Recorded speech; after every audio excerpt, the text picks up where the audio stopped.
Hey guys, StarCraft here, and boy do I have a great book for you that I'm reviewing today.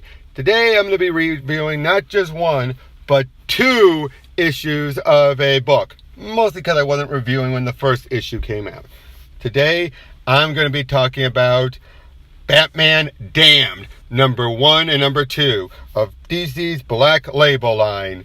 This book caused a little bit of controversy with its first issue. I'll get to that later, but I'm going to come into this with a little bit of a different perspective.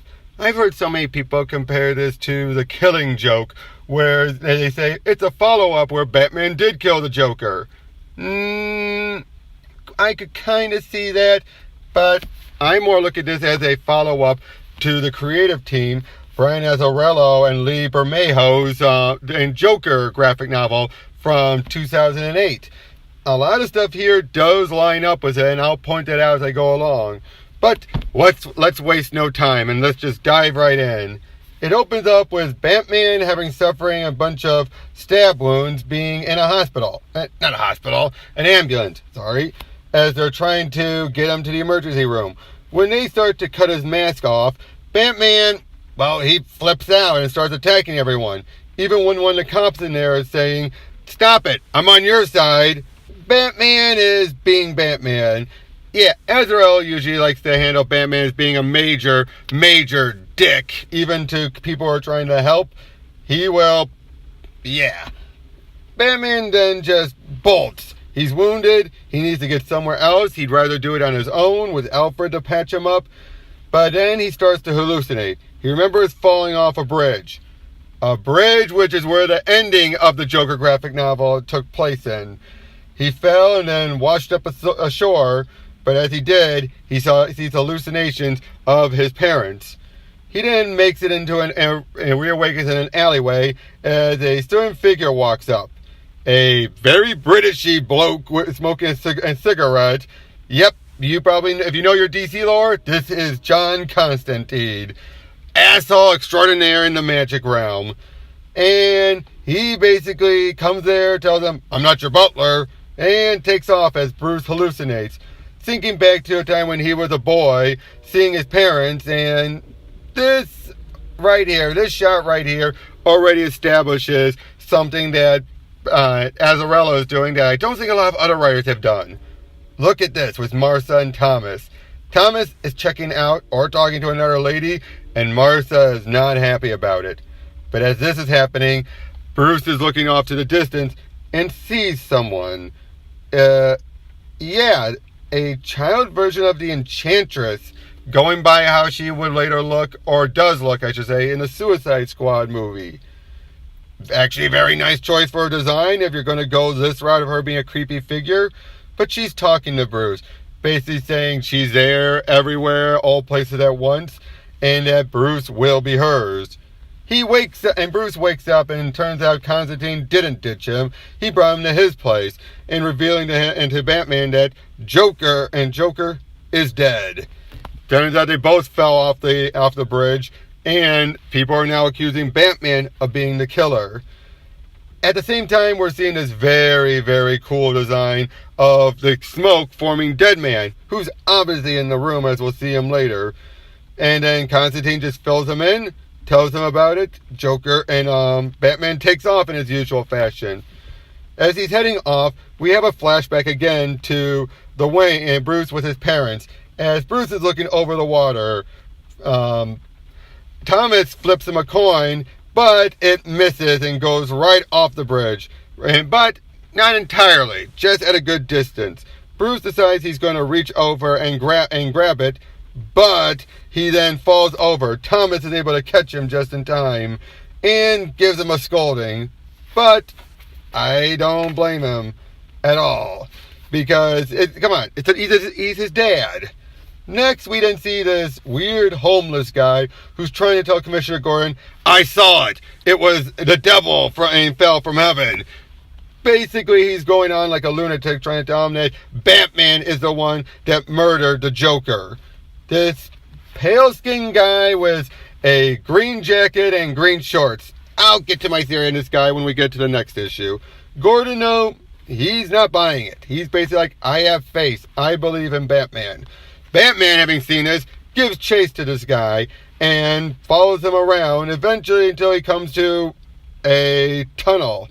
The guy disappears and we have no idea where he went, but Batman, he just walks right through the tunnel, I believe, it seems anyway, and he makes it back to the Batcave, stripping down. And okay, I'm keeping this shot at a distance because I don't want YouTube to do anything about this, but this is the controversy. Right here, you can barely see, how do I put this? Ladies, anyone, you got a way of describing this? Batawang. Thank you. Really, Batawang? Like a bat dick or something. But yeah, we see little Bruce, and if people also make the joke, oh, looks like he was circumcised. And Bruce makes his way to all the other costumes. My guess is this isn't fully the Batcave, but it is one of his backup Batcaves, like what we saw in Arkham Asylum. As he's making through there, though, he has the computer do a scan, and it's not detecting any fatal stab wounds on him, which really puts him off. He's like, what? Nothing at all? Then when he makes it there, he asks the computer where the location of basically the Joker's body is. It doesn't know, and Bruce decides he's going to go out there and find it. Then one of his costumes comes alive and haunts him, causing him to fall into a fetal position in fear. Okay, Bruce, disguised as a homeless man, is out on the street while Zatanna is being a street performer out in the middle of Gotham. And yeah, this isn't fully explained except to give us a setting while Deadman starts possessing people to talk to Bruce. First this one man, and then jumps into another woman. And okay, I haven't talked much about it. Lee Bermajo's artwork in this whole series is amazing. But one thing I really like is how he shows the difference between when someone is or is not possessed by Deadman. When they are, they get all pale and veiny, a bit like him. When they're not, well, they look normal. And basically, Deadman is here to give him a warning, saying dead forces are coming for you. And at the same time, he then goes right over to, and Bruce decides, I'm going to go talk to Zatanna. Does so, and, well, I don't know if there's a case where there's no connection between them here. If this is a continuation of the Joker's graphic novel, probably not, but she just decides to be playful with him. Then while Bruce is, once again, naked, yet you can still see a little bit of the Batawang. He thinks back to a time when he was a child, and the Enchantress came to him again, and shows him a bat, basically implying what's going to happen down the line. Bruce wakes up from his nightmare and has the feeling of going to a church. When he's there, he meets up with Constantine, who tells him that Joker's dead, but is he? And we end the first issue with Batman looking at Jesus on the cross, redesigned and altered to look like the Joker, covered in a whole bunch of red ha-ha-ha's. Such a great first issue. This was a great starting point, but you have no idea what's going on still. Anyway, on to the next issue. This issue opens up with a very cool design of a bat that looks like it's being dissected. We then go along and back to afterwards in the church as Bruce and Constantine continue their talk. As they do, he's basically explaining that, yep, people still think it's you. But Batman has a weird feeling that the Joker is alive after what they found there. But and all Constantine can do is point him in the direction of a nightclub to get some answers. At the same time, we have a flashback to Bruce playing as a cowboy while it looks like his dad is walking off. Yeah, the implication is that Martha and Thomas have had a divorce. And Bruce, he is devastated. Like a lot of kids who've had divorced parents, he starts to blame himself. Thinks, I'm the bad boy, the little bad boy. So he walks up to his mother, takes out his cap gun, and he points it right at her head, and he pulls the trigger, freaking his mother out, who's probably already upset enough as it is from her fight. And she then asks him why, and then tells him, you must never, ever point a gun at a person ever again. Promise me that. You know, this is actually a nice original take on the idea of why Batman doesn't use guns. Anyway, Batman makes his way to the nightclub where he comes across, I'm not going to dance around it. This is Etrigan. Yeah, Etrigan the Demon is a rapper. I mean, interesting choice. A rapper does speak in jive rhyme sometimes, and Etrigan is still a rhyming demon, so, yeah. Anyway, Batman makes his way in.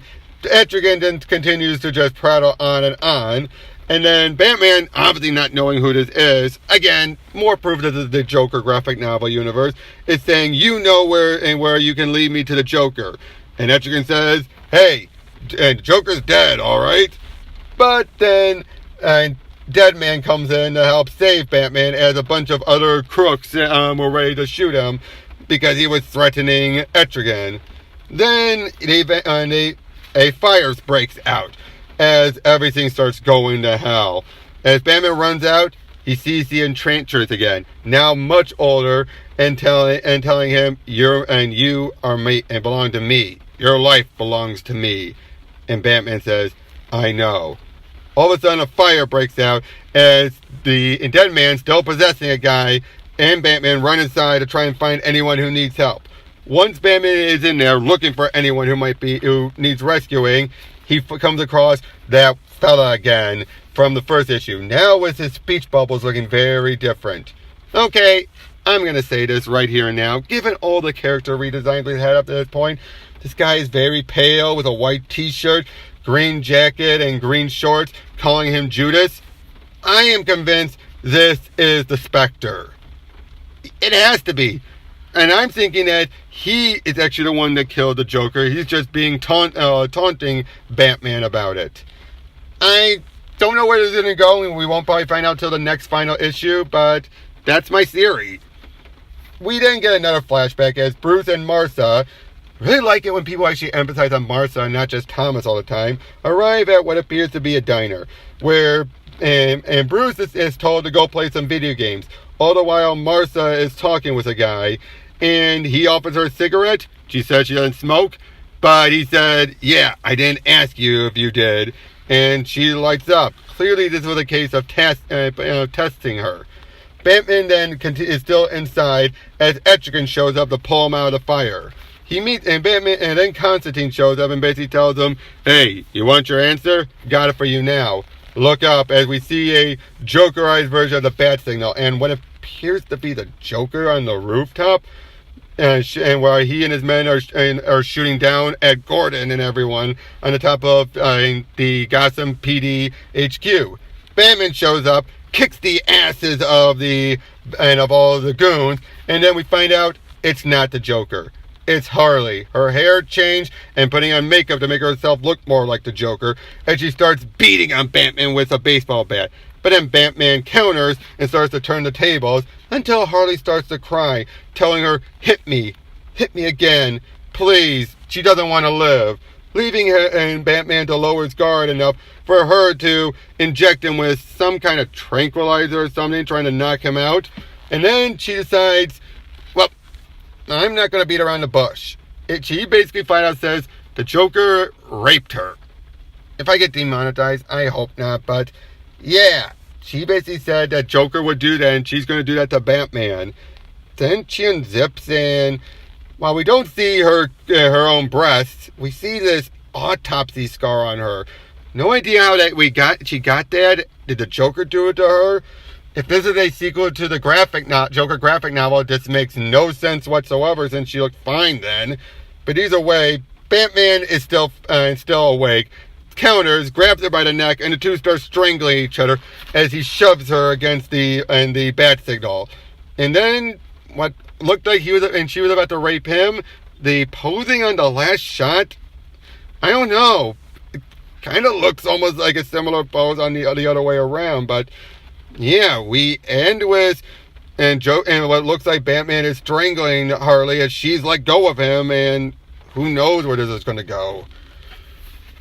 And we won't know until we get the final issue, but damn, this is good. Very trippy, but beautifully drawn, expertly written.